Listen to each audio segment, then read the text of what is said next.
burnout coach for moms. And if you are just finding me on YouTube, please subscribe to the channel. I am here to support you. And today I'm talking about who are you in this moment, mama? Who are you in this very moment? And also, if you're not in my Facebook group, the link is in the description of the video. Burnt Out Moms, Breaking Cycles and Reparenting Yourself. So lots of free material in the guide section there. I share videos, blogs. There's group discussions and mindfulness, yoga, all that good stuff, all in the guide section. Also, there's over 300 videos here on YouTube that you can go through as well. Okay, so let's get into this topic of who are you in this moment. And there are lots of stages of motherhood, right? Like infant stage. Well, let's talk about the child stage, right? Child development stage. And the mom stage, the parenting stage, right? Infant stage, you're just learning all the new things, you're trying things, you're experimenting.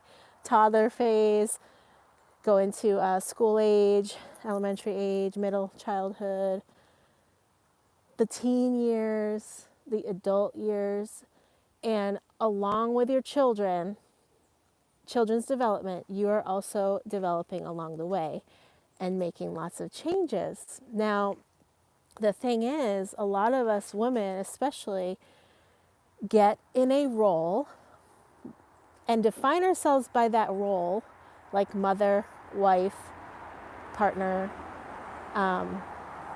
teacher, nurse, whatever your career is. You get into this role and can get stuck in it, quite literally stuck in this role and lose sight of the inner person that you are. So thinking about, a lot of my clients are just stuck. Like they come and they say, I'm stagnant, I'm stuck, which means that oftentimes you have lost sight of the things that fire you up in your life outside of the roles that you have. Like for me, walking in nature has nothing to do with any of my roles, except for I do share my experience now as a role in my coaching.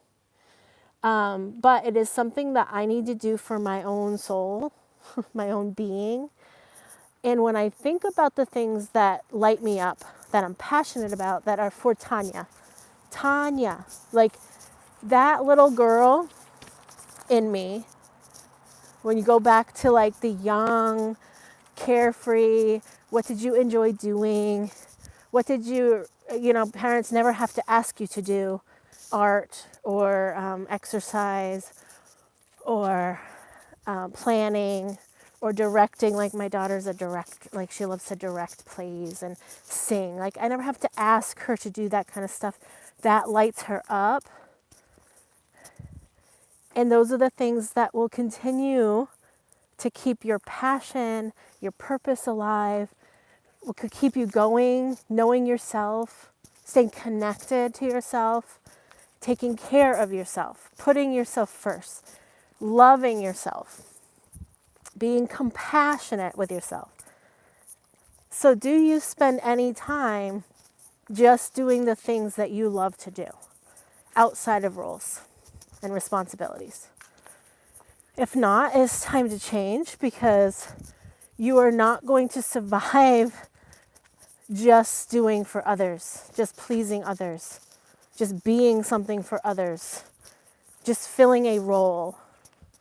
And honestly, there are some roles that we developed early in childhood that are hard to break. They really are. For me, oldest child, I was the helper. I was the responsible one. I had to change diapers at 8. I had to cook dinner at probably 10 or 11. I had to babysit in the summers at like 12 all summer. So I just filled that like responsibility role, and I can go into that. I take care, I try to fix And that isn't really actually me. Like the mom who wants to cook and clean and have everything together. And I had to learn that at an early age. And actually, it's not really even me. And I've had to unlearn some things that I thought were me and are not. But they are strategies that help me, like planning and organizing and keeping things clean. They are strategies that help me to be a better person with others, right? But I have to find that time to connect to myself, to understand that I'm not doing this just out of a role to fill. I'm doing this out of love for myself. Because if you continue to do things out of a place of just doing for others, that's what burns you out. That is what creates resentment, high expectations on yourself, perfectionism. So, that being said, I had to, when I started my journey to reignite my passion, rediscover myself, I had to really devote time each month, each week, each day. And I had to start small. I had to start monthly with like full moon time or new moon time to really commit to something that I was going to be successful at. And in Own the Home Revolution, I have the self-guided coursework in there that follows that rhythm. There are journaling, there is yoga, there is mindfulness, there is a course called Reclaim Your Body, Transform Your Mind, to learn about mindfulness, daily activities, and self-love activities to schedule in to reconnect with your body and to transform some of those patterns in your life and transform the mindset. So the membership, Own the Home, has several tiered that works with you, with your budget. If you just want to do the self-guided, there's those courses there. However, the reason I'm talking about this, who are you in this moment, is because in October and November, I bring in guests to really connect with these practices, to reconnect with ourselves. We've got breath work coming in. We've got Reiki. We have emotional freedom technique, tapping, creative writing process or creative drawing process.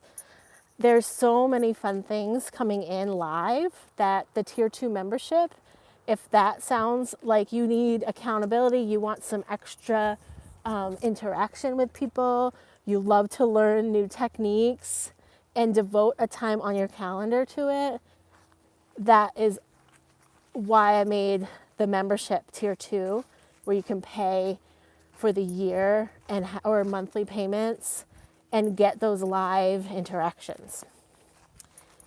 And since I'm talking about the membership Tier 3, if you are really, really stuck and you know that you're not going to commit to self-guided coursework, you are not going to really be able to show up to the workshops, or you can watch them. The replays are always available, recorded.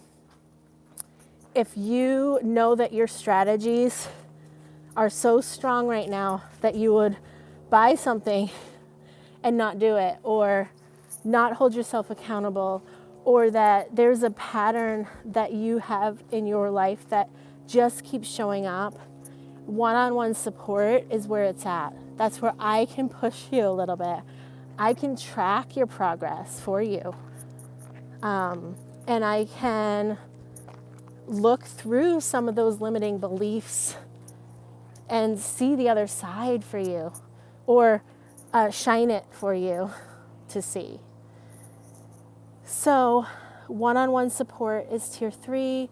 I am bringing in people until September 30th for the 6 months one-on-one support. I do take summer off. I'm home now, so I'm opening the door. So until September 30th, I'm accepting one-on-one clients. So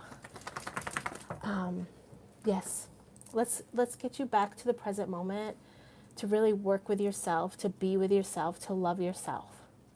Because Om begins with mom, and we'll find your Om together. Love you all. Have a great day. Bye.